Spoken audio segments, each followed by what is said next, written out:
Hey everyone, how's it going? This is a Powerapps versus Outsystems honest review. So you could go ahead and look at their features. As you can see, that you can start with Copilot, which is describe the app you want, and AI will help you design it.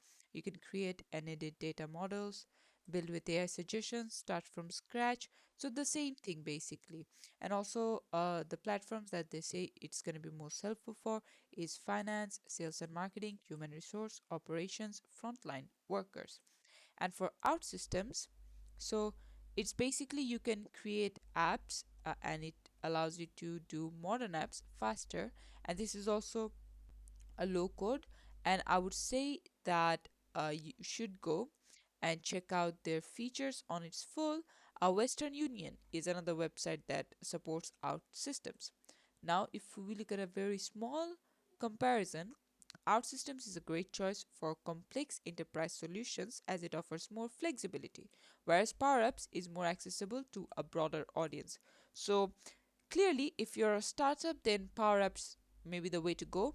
But if you're a complex enterprise and you need more of the features, then you need to go with OutSystems.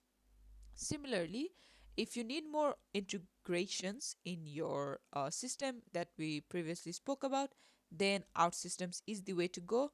But if you don't need that many integrations and you like your application predominantly revolves around all the Microsoft products, then Power Apps will be a better option for you. And this is it for the video. Thanks for watching.